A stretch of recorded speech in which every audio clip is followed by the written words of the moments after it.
क्योंकि महिला हैं और बहुत अच्छी जज हैं, इसलिए उनका सारा निर्णय सही हो जाएगा, वो जो कुछ भी करें हम आंख मूंद के मान लें, इस तर्क में कोई दम नहीं है। बात असली बनती कि पूरा का पूरा मामला उत्तराधिकार का है।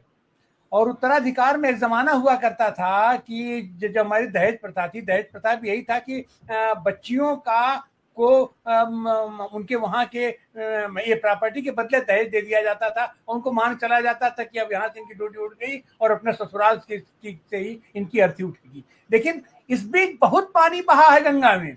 अब तो लड़कियों को भी समान अधिकार है।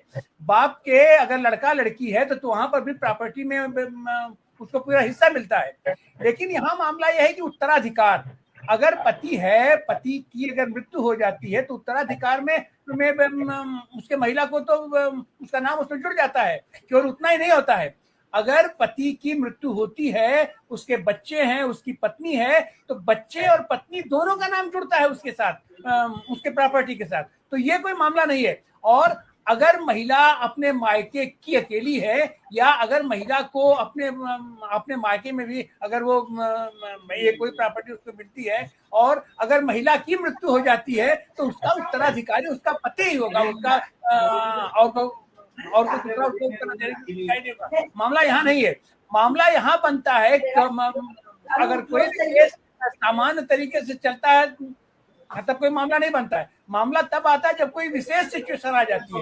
यहाँ विशेष सिचुएशन ये है कि अगर उसके बच्चे नहीं हैं और अगर पति दिवंगत हो गया तो उस महिला की प्रॉपर्टी और तो ये निश्चित बात है कि उस पति की सारी प्रॉपर्टी महिला के नाम ट्रांसफर हो जाएगी।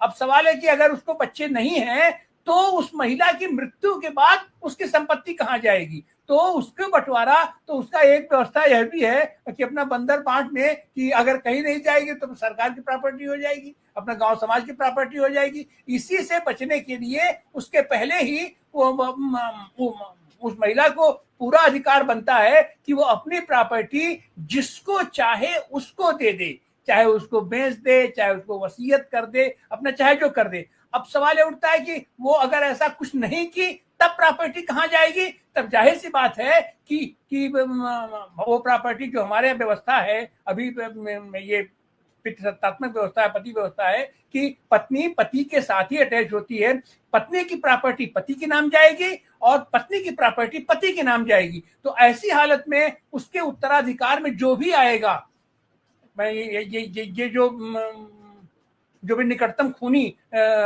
वो संबंध होता है ब्लड रिलेशन का, जो भी निकटतम ब्लड रिलेशन का आदमी होगा उसके से वो संपत्ति जाएगी।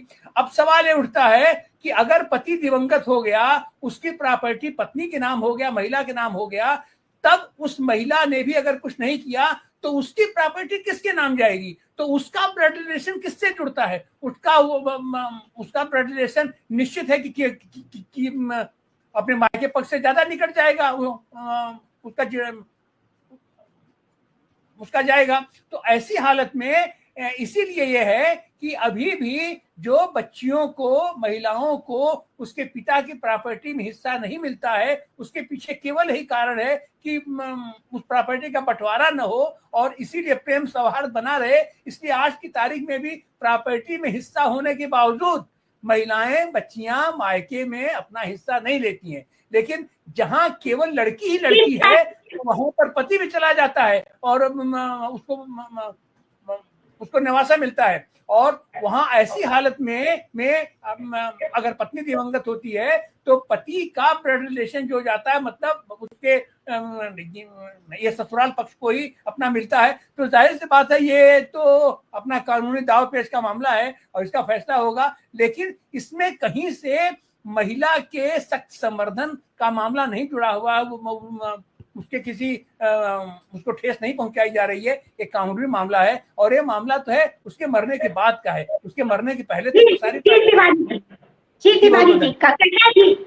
क्या महिला संगठन यहाँ पर जो अभी पिटीशन पेंडिंग है या उसका रिव्यू करने का काम करेंगे? क्या महिला संगठन ऐसा आवेदन पत्र देंगे? क्या बिल्कुल करेगी इसके लिए, क्योंकि ये बिल्कुल अंग काटने के बराबर है कि एक तरफ इतना मेहनत किया जा रहा है कि औरतों को किसी तरह प्रॉपर्टी राइट मिले, और यहाँ पर जिस तरह के फैसले आ रहे हैं, ये मतलब मैंने कहा ना कि हर चीज के साथ साथ एक वायलेंस का भी बढ़ा हुआ होगा कि उसको पागल घोषित कर दिया जाए, उसको मार दिया जाए, उसको कुछ भी घोषित करके उसकी प्रॉपर्टी ली जा सकती है। और दूसरी बात है कि मुझे सबसे ज्यादा जो कंप्लेन है कि हम सिचुएशन क्यों सोच रहे हैं कि एक बेटा होगा एक बेटी होगी। अरे दो बेटी होगी, ये तो सिचुएशन हम नहीं डिसाइड कर सकते ना कि आने वाली जो लड़की मायके में है वो उसको उसका भी प्रॉपर्टी मिलेगा, यानी आने वाली लड़की जो लड़की आई है उसके लिए हम भविष्य सोच रहे हैं कि वो अपने ससुराल से मिलेगी और मेरे ससुराल का भी प्रॉपर्टी उसी को चला जाएगा, है ना। हम ये इस तरह से सोच रहे हैं,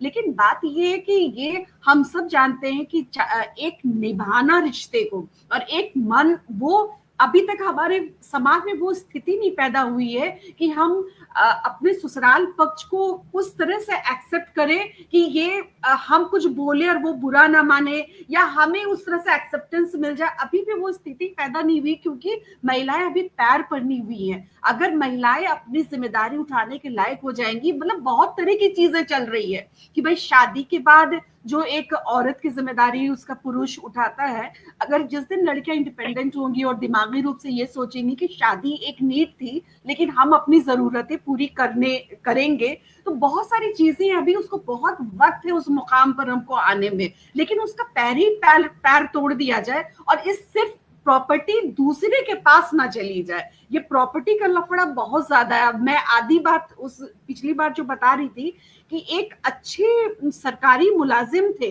जो अच्छे पोस्ट पर थे मनरेगा में, उन्होंने ये कहा कि अरे दीदी, अगर लड़की, हम जब लड़की के प्रॉपर्टी पर बात किया कि लड़की को भी प्रॉपर्टी राइट पिता के पर मिलना चाहिए, तो वो बहुत हंस करके, मतलब लोग एक्सेप्ट नहीं कर पा रहे इस बात को। अरे दीदी, दहेज तो हमने दे दिया, चाहे जितना कैश ले ले, लेकिन प्रॉपर्टी अगर दीदी को भी प्रॉपर्टी मिलेगा तो हमारी प्रॉपर्टी दूसरे के रूप में जाएगी। मतलब आप फीलिंग देखिए ना कि प्रॉपर्टी भी पितृसत्ता है, यानी वो पितृ ही चला सकता है, पितृ ही वंश चला सकता है। औरत के वंश को अगर जाए यहाँ पर, जबकि देखिए अगर प्रॉपर्टी बहन लेती तो जाहिर से बात उसका पति भी उसका सुख भोगेगा, लेकिन एक पितृसत्ता दूसरे पितृसत्ता को कैसे चैलेंज कर रहा है कि वो दूसरा वंश ले जाएगा। ये जो गोत्र का मामला है ये बहुत डीप रूटेड वर्ड है, बहुत डीप रूटेड। शायद जबकि रत्ना जी बहुत अच्छी फेमिनिस्ट भी हैं, लॉयर भी हैं, लेकिन अगर वो इस बात का समर्थन कर रही है तो ये थोड़ा मुझे ताज्जुब हो रहा है,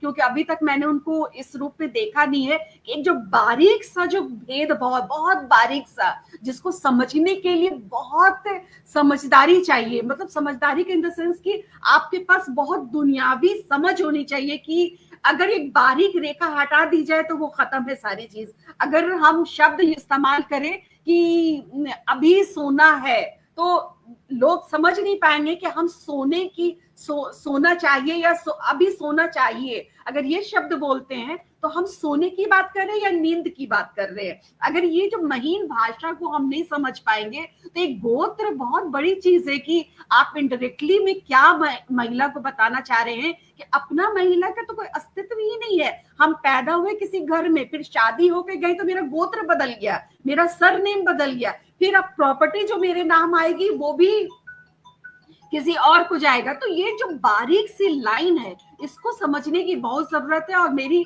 रिक्वेस्ट सभी दर्शकों से, सभी पैनलिस्ट को, इस बारीक भेदभाव को समझे जो महिला के खिलाफ जा रहा है। और हम बिल्कुल समर्थन नहीं करते और महिला आंदोलन इस पर काम करेगी और बिल्कुल अपने जानते इसको नहीं होने देगी, क्योंकि इससे बहुत, हमें सबसे ज्यादा खतरा वायलेंस बढ़ने का है। मेरे घर में बेल